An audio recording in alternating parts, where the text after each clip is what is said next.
आराध्य देव के श्री चरणों में सत सत नमन। मैं अभिनंदन गादिया सूरत से जैन हिंदी ऑडियो बुक में आपका स्वागत करता हूं। अगर आप इस चैनल पर नए हैं तो इसे सब्सक्राइब कर दीजिए और बेल आइकन प्रेस कर दीजिए, जिससे चैनल के नोटिफिकेशन आपको रेगुलर मिलते रहें।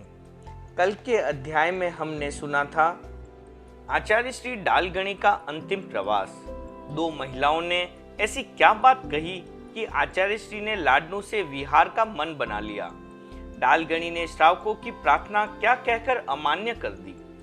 एक कोष में 20 विश्राम का प्रसंग, आचार्य श्री का वापस लाडनू पदार्पण, डालगणी के विहार की बात पर किसने तीव्र प्रतिक्रिया की, दूध का जला का प्रसंग। अब आगे तेरा पंथ का इतिहास खंड 2, शासन गौरव मुनि बुद्धमल जी, प्रकाशक जैन श्वेतांबर तेरापंथी महासभा, तृतीय परिच्छेद आचार्य श्री डालगणी, भाग 9, जीवन की संध्या में। रूपचंद जी यहाँ हैं। धर्म संघ की उन दो हस्तियों की सम्मिलित प्रार्थना पर ध्यान देते हुए आचार्य श्री ने मुनि मगनलाल जी से पूछा, रूपचंद जी सेठिया यहीं पर हैं या सुजानगढ़ चले गए? मुनि मगनलाल जी ने निवेदन किया, वे कल साय ही मंगल पाठ सुनकर सुजानगढ़ गए हैं। डालगणी ने फरमाया, उनके आने के पश्चात ही इस विषय में कुछ करने या कहने का विचार है।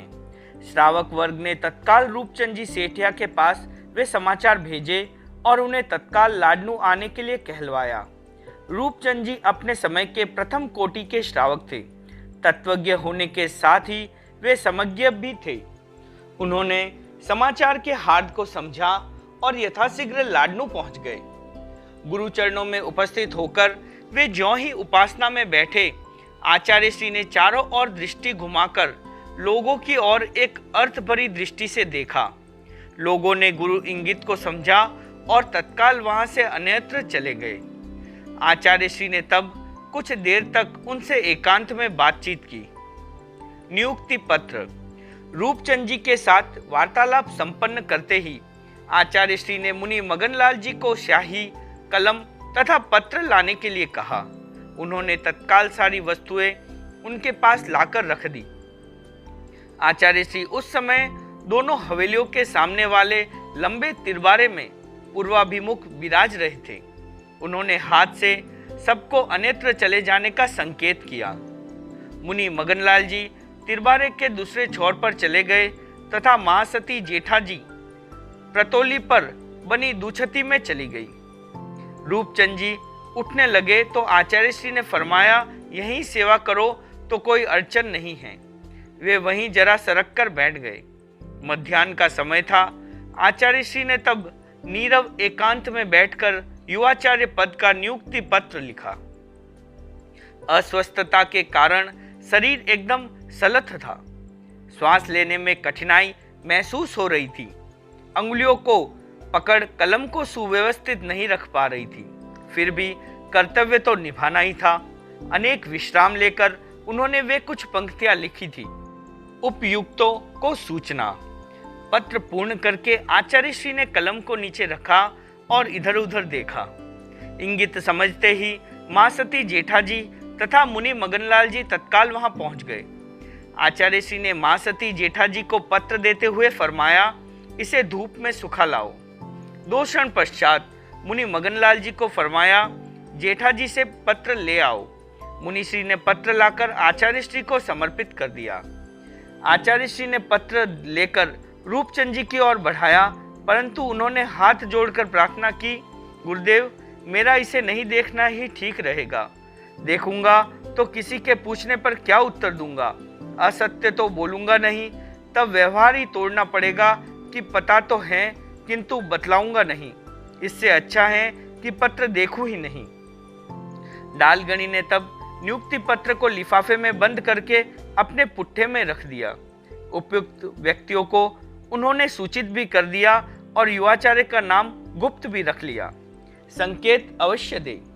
रूपचंद जी सेठिया ने एकांत में डालगणी से प्रार्थना की, गुरुदेव उत्तराधिकारी के नाम को यदि आप प्रकट करना नहीं चाहते तो भी संत सतियों को कुछ न कुछ ऐसा संकेत देने की अवश्य कृपा करें जिससे उनकी जिज्ञासा को एक समाधायक दिशा प्राप्त हो सके।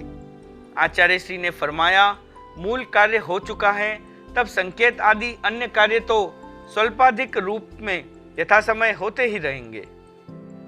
35 मई से उसी दिन सायंकालीन प्रतिक्रमण के पश्चात डालगणी ने सब संतों को आमंत्रित किया, गृहस्थों को वहां रहने का निषेध कर दिया। आचार्य श्री ने फरमाया, साधुओं, मेरे शरीर में काफी दिनों से गड़बड़ चल रही है, कोई भी औषधोपचार अनुकूल नहीं पड़ रहा है। क्षीण से क्षीणतर होते हुए मेरे स्वास्थ्य को देखकर संघ के हर व्यक्ति को भावी आचार्य की नियुक्ति के लिए चिंता हो तो वह बिल्कुल स्वाभाविक ही है।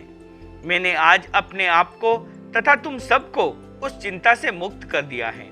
यहाँ उपस्थित 35 संतों में से ही मैंने एक साधु का नाम चुना है। उस नाम को नियुक्ति पत्र में लिखकर अपने पुट्ठे में रख दिया है। संतों ने उस बात पर बड़ा हर्ष प्रकट किया और नाम की जिज्ञासा की, परंतु उसे यह कहकर शांत कर दिया गया कि अवसर आने पर नाम का पता भी चल जाएगा। गोपनीयता की ओर संतों का ध्यान आकृष्ट करते हुए आचार्य श्री ने फरमाया, यहाँ के 35 संतों में से चुनाव किया है।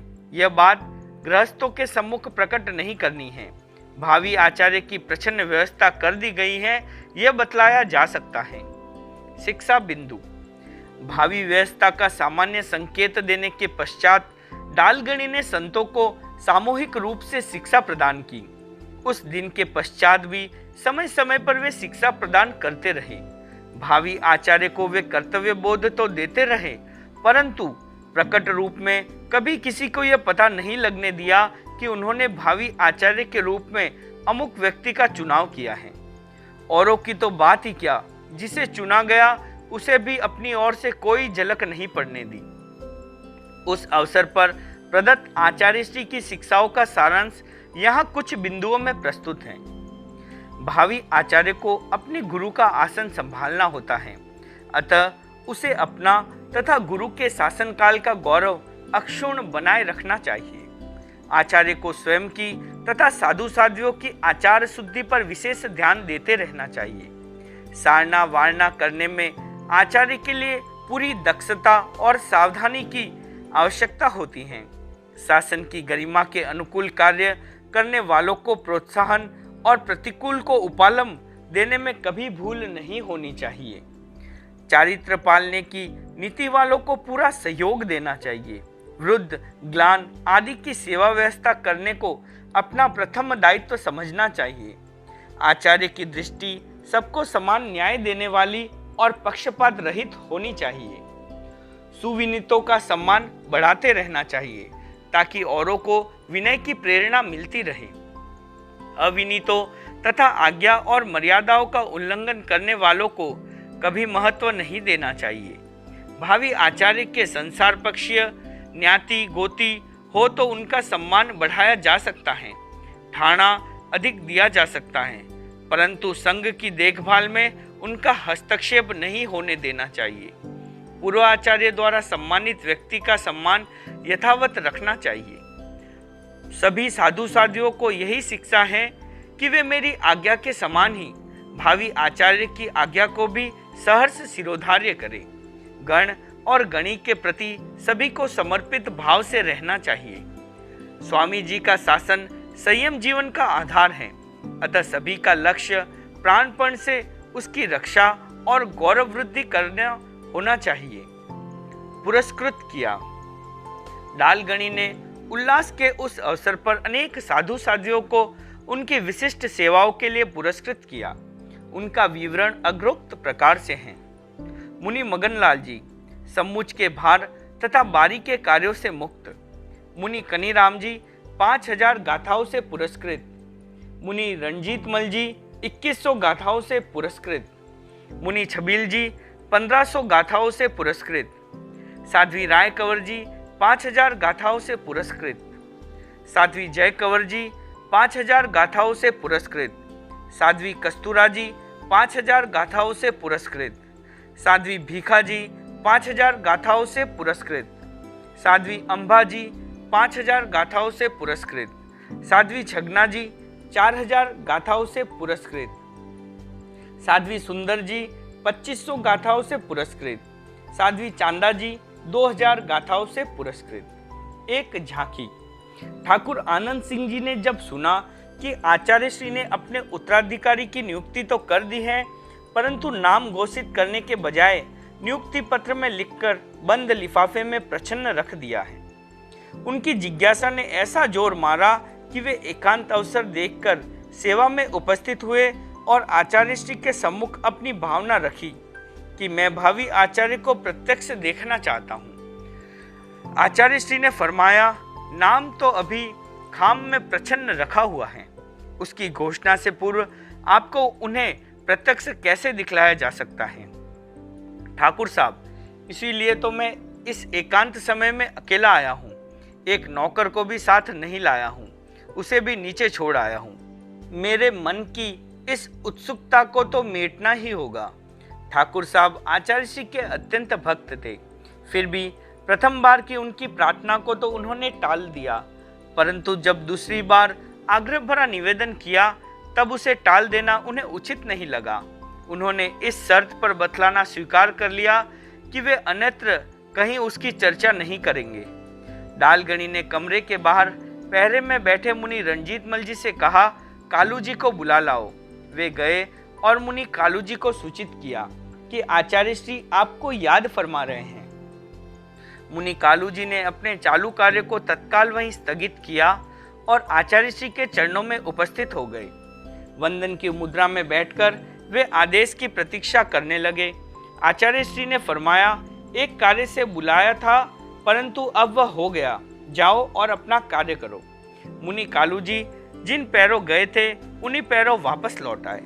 क्यों बुलाया गया था, यह प्रश्न न केवल उनके मन में, अन्य अनेक मुनियों के मन में भी जनजनाता रहा, परंतु उत्तर किसी के पास नहीं था, अतः वह रहस्य ही बनकर रह गया। डालगणी की कार्य पद्धति ही कुछ ऐसी थी कि वे अंतिम क्षण तक रहस्य को खुलने नहीं देते थे। ठाकुर साहब ने आचार्य श्री के मुख से भावी आचार्य का नाम तो सुन ही लिया और एक क्षण के लिए निकट से उनकी आकृति की झांकी भी देख ली, परंतु वचनबद्धता ने उनको मौन रहने को बाध्य कर दिया। वे ज्यों ही हवेली से नीचे आए, अनेक प्रमुख एवं सुपरिचित लोगों ने उनको घेर लिया और पूछने लगे, आपको तो आचार्य श्री ने भावी आचार्य का अवश्य कोई संकेत दिया होगा। ठाकुर साहब ने कहा, डालगणी यदि मेरे जैसे व्यक्ति को कोई संकेत देते हैं तो यह उनकी महत्ता है, परंतु यदि मैं उससे प्रकट करता हूँ तो क्या वह मेरी लघुता नहीं होगी? मुझे लघुता की ओर मत धकेलो। पूछने वाले चुप हो गए। ठाकुर साहब ने अपने दायित्व की सुरक्षा कर ली। अटकले ही अटकले। डालगणी ने भावी आचार्य के नाम को जितना प्रच्छन्न रखा, लोगों में उसे जान लेने की उतनी ही उत्सुकता बढ़ी। जानने का कोई मार्ग उपलब्ध नहीं हुआ तब अनुमान लगने लगे।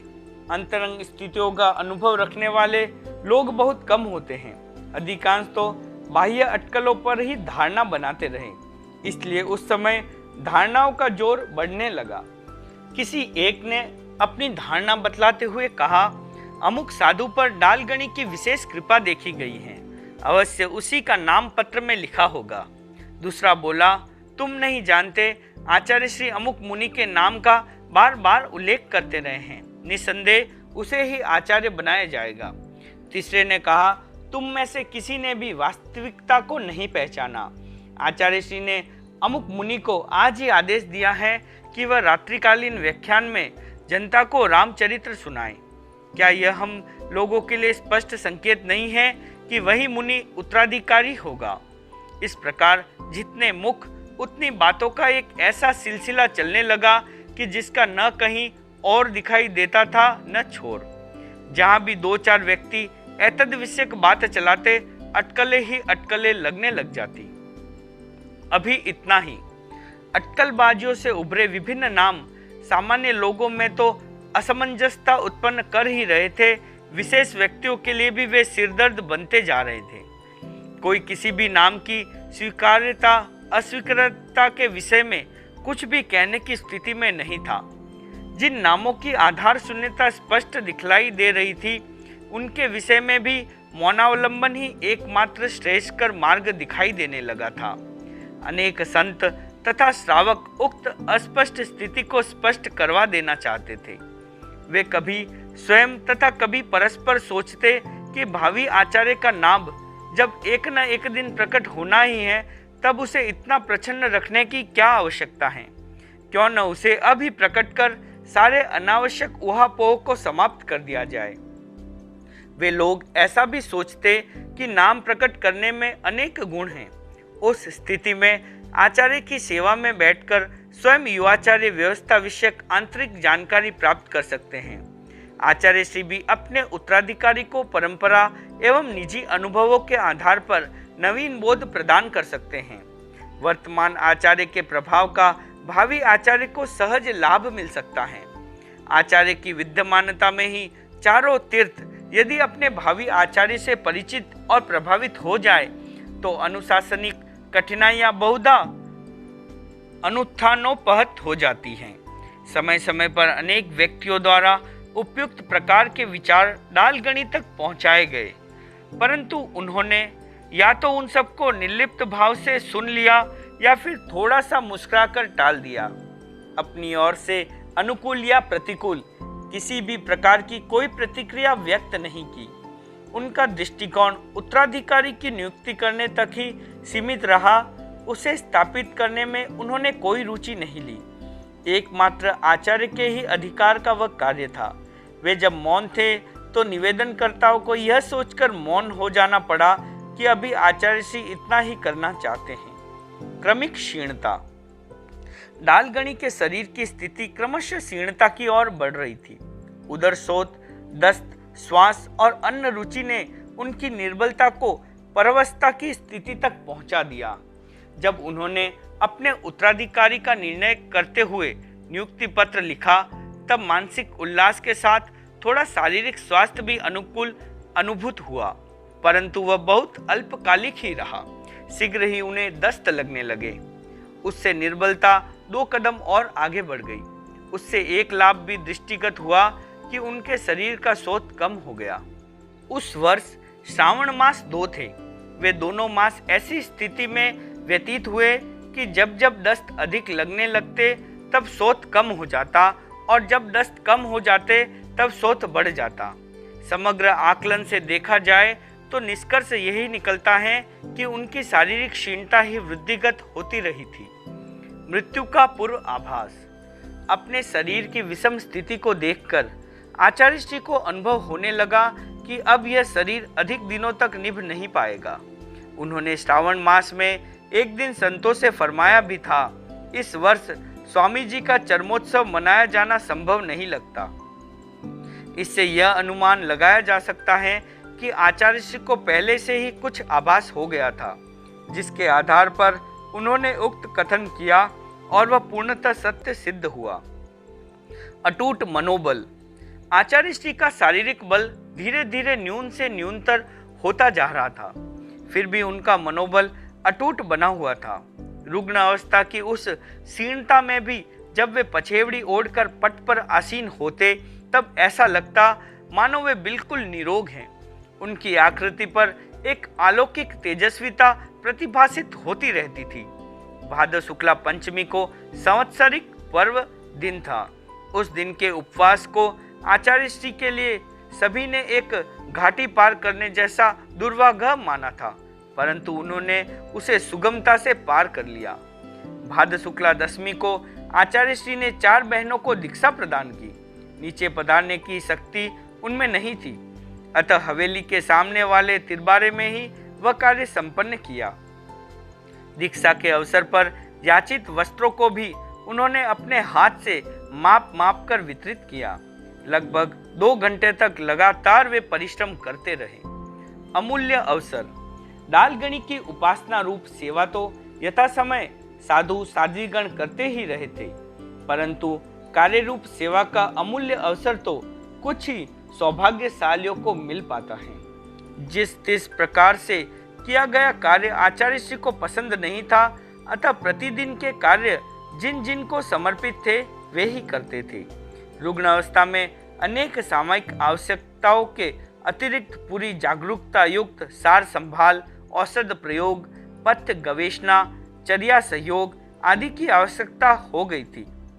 उनका ध्यान रखने में अग्रोक्त 3 व्यक्तियों मुनि मगनलाल जी, मुनि कालू जी कालूगणी और मां सती जेठा जी की सेवाएं अत्यंत महत्वपूर्ण कही जा सकती हैं। मुनि मगनलाल जी ने उस अवसर पर डालगणी की शारीरिक तथा मानसिक स्थिति की सार संभाल में रात दिन एक कर दिया था। रोगोपचार की प्रक्रिया का हर पत्ता उन्हीं के निर्देश से हिला करता था। मुनि कालू जी कालूगणी प्रतिदिन दोनों समय प्रतिक्रमण सुनाकर तथा निर्दिष्ट अन्याय कार्यों को संपन्न कर आचार्य श्री के अंतर्भाव के उत्कर्ष में सहयोगी बनते थे। मां सती जेठा जी आचार्य श्री के शासन काल के प्रारंभ से ही उनके मनोनुकूल व्यवस्था करती रही। अब उनकी रुग्णावस्था में तो वे अधिकाधिक सावधानी से औषध एवं पथ्य आदि की व्यवस्था से लेकर हर स्थिति की पूरी देखभाल करती रही थी।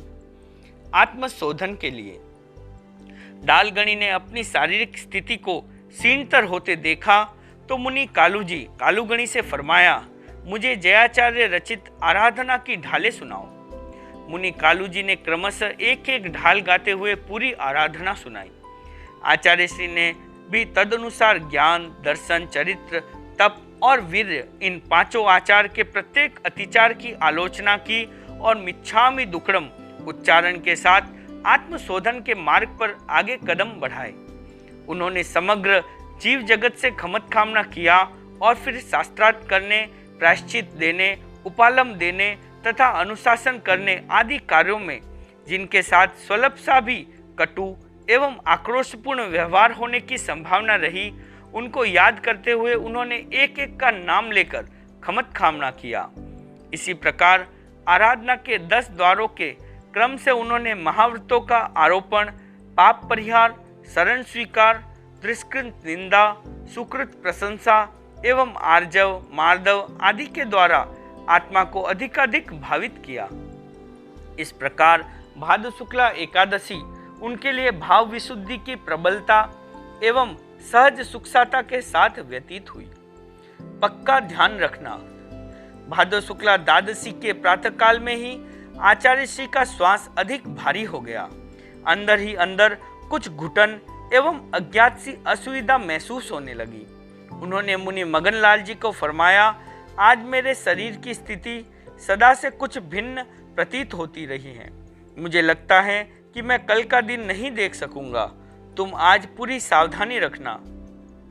मुनि मगनलाल जी ने उनके दीर्घायुष्य की कामना करते हुए कहा, मैं आपकी इच्छा के अनुसार सेवा में ही उपस्थित रहकर सब प्रकार से सावधानी रखने का विचार रखता हूँ। डालगणी ने अपनी बात पर विशेष बल देते हुए फरमाया, विचार ही नहीं पक्का ध्यान रखना। मुनि मगनलाल जी ने निवेदन किया, गुरुदेव, पूर्ण जागरूकता के साथ ध्यान रखने का भाव है। श्वास का प्रकोप, मुनि मगनलाल जी पूर्ण रूप से सावधान हो गए। उन्होंने वह पूरा दिन आचार्य श्री की सेवा में ही व्यतीत किया। उपचार और सावधानी के बावजूद आचार्य श्री के श्वास का प्रकोप घटने के बजाय धीरे धीरे बढ़ता ही गया।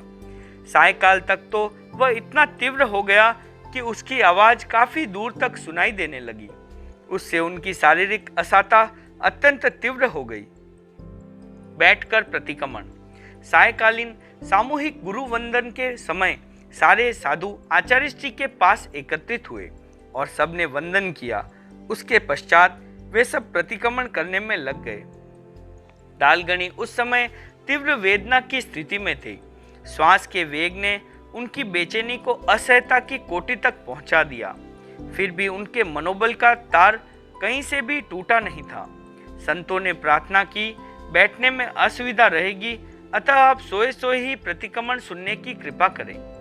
तीव्र श्वास वेग के कारण डालगणी कुछ भी बोल नहीं पाए, परंतु संकेत के द्वारा उन्होंने बैठना ही पसंद किया। वेदना की परवाह नहीं करके उन्होंने पूरा प्रतिक्रमण बैठकर ही सुना। सूर्य अस्त हो गया। प्रतिक्रमण समाप्त होने के पश्चात आचार्य श्री ने फरमाया, अब मुझे सुला दो।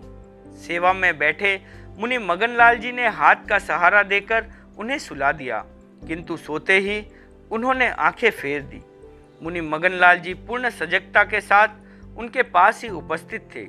उन्होंने जब देखा आचार्य श्री तो जा रहे हैं, तब तत्काल उन्होंने चतुर्विधि आहार का प्रत्याख्यान कराया और अंतिम समय के उपयुक्त ऊंचे स्वर से 4 शरण आदि सुनाए। प्राय सभी संत वहां उपस्थित थे। सबके देखते देखते ही उन्होंने शरीर का त्याग कर दिया। संवत 1966 भाद्रपद शुक्ला द्वादशी के सूर्यास्त को अभी पूरा 1 घंटा भी नहीं हो पाया था कि जैन शासन का एक तेजस्वी सूर्य भी अस्त हो गया। लगभग आध घंटा समय व्यतीत हो जाने पर मुनि मगनलाल जी आदि संतों ने डालगणी के शरीर को नई पछेवड़ी, नया चोलपट्टा और नई मुखवस्त्रिका का परिधान करवाया। अंतिम कार्य के रूप में मुनि कालूगणी ने उनकी देह का व्युत्सर्ग किया। वहां उपस्थित प्रमुख श्रावकों ने उसे तत्काल अपनी व्यवस्था में ले लिया। उसके पश्चात मुनिजनों ने सामुदायिक रूप से कायोत्सर्ग किया। वैकुंठी निर्माण। डालगणी रात्रि के प्रारंभ काल में ही दिवंगत हो गए थे, अतः स्थानीय लोगों के पास उनकी अंतिम यात्रा की तैयारी के लिए प्राय पूरा रात्रि काल था। अधिकांश आवश्यक सामग्री का संचय पहले किया जा चुका था, केवल उसका संयोजन ही अविशिष्ट था। वह उस रात्रि में कर लिया गया। देव विमान जैसी सुंदर 25 गुमटियों की वैकुंठी बनाई गई। बीच के गुंबज और गुमटियों पर चांदी के कलश तथा सुनहरी एवं रूपहली तुर्रे लगाए गए। बीच के सिंहासन और ऊपर जरी का चंदोवा लगाया गया। वैकुंठी की पूरी तैयारी होने के पश्चात डालगणी के शरीर का प्रक्षालन किया गया। सोने की जड़ाऊ मुख वस्त्रिका बांधी गई। उसके पश्चात शरीर को वैकुंठी में विराजमान कर दिया गया। आसपास के अनेक नगरों और ग्रामों में आचार्य श्री के दिवंगत होने के समाचार रात्रि में ही पहुंच चुके थे। लोगों के लाडनू पहुंचने का क्रम रात्रिकाल से ही प्रारंभ हो गया। प्रातःकाल तक तो वह सहस्त्रों व्यक्तियों का आगमन हो चुका था। अर्थव्यवस्था। उस अवसर पर समाज द्वारा 18,000 रुपए एकत्रित किए गए। उनमें से 8,000 उछाल के लिए और शेष वैकुंठी आदि अन्याय कार्यों के लिए रखे गए। ठाकुर आनंद सिंह जी का आग्रह रहा कि सारा व्यय उनकी ओर से किया जाए। पंचों ने मीठा उत्तर देकर टाल दिया कि यह सारा व्यय आपका ही है। उसी रात्रि को लाडनू के एक धनी मानी एवं भक्त श्रावक चिमनी राम जी बैद का देहांत हो गया। उनकी पत्नी पेफाबाई ने कहलवाया कि उछाल का सारा व्यय उनकी तरफ से हो। पंचों ने उनके निवेदन को भी यह कहकर अस्वीकार कर दिया कि सारा व्यय सामूहिक होगा, व्यक्तिशः नहीं। अंतिम प्रस्थान। भाद्र शुक्ला त्रयोदशी को प्रातः 10 बजे के लगभग वैकुंठी उठाई गई। उस समय तक वहां इतनी भीड़ हो गई थी कि मूल स्थान से बाजार तक लोग ही लोग दृष्टिगत होने लगे। जुलूस में सबसे आगे बैंड बाजा चल रहा था। उसके पीछे लाडनू ठिकाने से आए लवाजमे के नगारे, निशान और घोड़े आदि चल रहे थे। उनके बाद एक ऊंट पर सवार होकर तखतमल जी फूल फगर उछाल करते हुए चल रहे थे। वैकुंठी के जुलूस में हजारों आदमी सम्मिलित थे। पहली पट्टी से चलकर जुलूस सदर बाजार आदि से होता हुआ गढ़ के चौक में पहुंचा। उसी समय चिमनी राम जी बैद की वैकुंठी भी वहां पहुंच गई। ऐसा लगा मानो इस मार्ग में भी आराध्य की उपासना में भक्त पहुंच गया। ब्रुज से दर्शन। ठाकुर साहब की प्रेरणा रही थी कि वैकुंठी को कुछ क्षणों के लिए गढ़ में लाया जाए ताकि रनिवास की महिलाओं को भी दर्शन करने का अवसर मिल जाए। उस समय मिलापचंद जी कोठारी ने उनको समझाया कि यह कार्य व्यवहारतः उचित नहीं माना जाएगा, अतः रनिवास को गढ़ की ब्रुज में आकर दर्शन कर लेने चाहिए। बात का औचित्य समझ में आते ही ठाकुर साहब ने वैसे ही करने की व्यवस्था कर दी। अग्नि संस्कार। लाडनू ठाकुर आनंद सिंह जी तथा लेहड़ी ठाकुर सावंत सिंह जी घोड़ों पर चढ़े हुए जुलूस में अंत तक साथ थे। गढ़ से आगे जुलूस दरोगा के वास में होकर नगर द्वार से बाहर देवचंद जी खटेड़ के नोहरे में पहुंचा। वहां चंदन की चिता बनाकर अगर, तगर, कपूर, धृत और खोपरों के साथ डालगणी की देह का अग्नि संस्कार किया गया। उसी समय स्मृति स्वरूप वहां एक चबूतरे का निर्माण किया गया। लगभग 60 वर्ष पश्चात संवत 2026 में उसका जीर्णोद्धार किया और उस पर मार्बल मढ़ दिया। वर्तमान में उस पर ग्रेनाइट मढ़ा हुआ है। भाग 10 ज्ञातव्य विवरण। डालगणी का जन्म 1909 आषाढ़ शुक्ला चतुर्थी। डालगणी की दीक्षा संवत 1923 भाद्रपद कृष्णा द्वादशी। डालगणी का अग्रणी पद संवत 1930 डालगणी का आचार्य पद पर निर्वाचन 1954 पौष कृष्णा तृतीया। डालगणी का आचार्य पद 1954 माघ कृष्णा द्वितीया। डालगणी का स्वर्गवास 1966 भाद्रपद शुक्ला द्वादशी। महत्वपूर्ण स्थान। डालगणी का जन्म स्थान उज्जैनी। डालगणी का दीक्षा स्थान इंदौर। डालगणी का आचार्य पद निर्वाचन स्थान लाडनू। डालगणी का आचार्य पद स्थान लाडनू। डालगणी का स्वर्गवास स्थान भी लाडनू। आयुष्य विवरण। डालगणी 14 वर्ष ग्रस्त अवस्था में रहे। डालगणी 7 वर्ष 6 मास साधारण साधु की अवस्था में रहे। डालगणी 24 वर्ष अग्रणी रहे। डालगणी 1 मास निर्वाचन और आचार्य पदारोहण का मध्यकाल। डालगणी 11 वर्ष 6 मास आचार्य पद पर रहे और डालगणी की सर्व आयु 57 वर्ष की थी। विहार क्षेत्र। डालगणी के विहार क्षेत्र में राजस्थान के तत्कालीन राज्य थली, मारवाड़, मेवाड़ और ढूंढाड़ आदि तथा मालव, गुजरात, सौराष्ट्र और कच्छ आदि प्रमुख रूप से रहे थे। चातुर्मासिक प्रवास। डालगणी ने साधारण साधु अवस्था में 7 चातुर्मास किए। उनमें क्रमशः 1 मुनि हीरालाल जी, 4 जयाचार्य, 1 मुनि दुलीचंद जी तथा 1 मुनि कालू जी के साथ किया। अग्रणी अवस्था में उन्होंने 24 चातुर्मास किए। उनमें 15 चातुर्मास तो स्वयं ने तथा 9 अन्याय के साथ किए। अन्यों के साथ में से संवत 1932, 33, 36, 37, 38, 1932, 33, 36, 37 और 38 के 5 चातुर्मास तो जयाचार्य जी के साथ और संवत 1934, 35, 40 और 43, 1934, 35, 40 और 43 के क्रमशः एक एक रूप से तपस्वी गुल हजारी, मुनि चिमनजी, मुनि छोटू जी और मघवागणी के साथ किए। आचार्य अवस्था में उन्होंने 12 चातुर्मास किए। इस प्रकार उन्होंने सर्व 43 चातुर्मास 23 नगरों में संपन्न किए। उनका पृथक विवरण निम्नोक्त प्रकार से हैं। स्थान जयपुर चातुर्मास संख्या 2, जोधपुर 1, बिदासर, लाडनू, ब्यावर, उदयपुर 1-1। अग्रणी अवस्था के चातुर्मास कानोड़ 1, लाडनू 2, चूरू, बोरावड़, बिदासर 1, जयपुर 2, छापर, जोबनेर 1, बेला में 3, फतेहगढ़, उदयपुर 2, गंगापुर, कांकरोली, रतलाम, उज्जैन, देवगढ़, बीकानेर और पचपदरा में 1-1।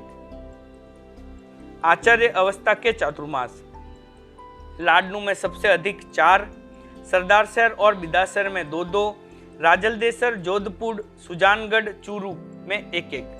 मर्यादा महोत्सव।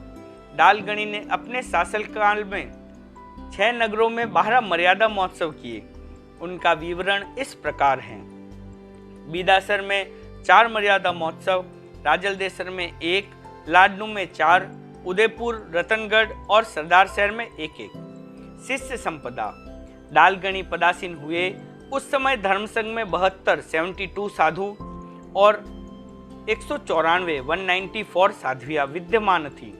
डालगणी के शासनकाल में 161 दीक्षाएं हुए 161, उसमें 36 साधु और 125 साध्वियां थी। उक्त दीक्षाओं में 33 साधु और 99 साध्वियां स्वयं डालगणी द्वारा दीक्षित थी। शेष 3 साधु तथा 26 साध्वियां अन्य साधु साध्वियों द्वारा दीक्षित थे। उनके शासनकाल में 31 साधु और 87 साध्वियां दिवंगत हुई। उनके युग में 9 साधु 9 तथा 1 साध्वी गण से पृथक हुई। डालगणी दिवंगत हुए उस समय 68 साधु तथा 231 साध्वियां धर्म संघ में विद्यमान थी। कल के अध्याय में हम सुनेंगे कालुगणी के जन्मभूमि के बारे में। कालुगणी ने गर्भ में आने से पहले माता को क्या संकेत दिया। कालुगणी का जन्म, कालुगणी के जन्म के बाद उन पर कैसा खतरा आया और माता छोगाजी ने उसका सामना कैसे किया। कालुगणी के पिता का देहावसान कब हुआ। माता छोगाजी ने कालुगणी को स्कूल क्यों नहीं भेजा। कालुगणी की दीक्षा स्वीकृति और दीक्षा ग्रहण का प्रसंग। ओम अरहम।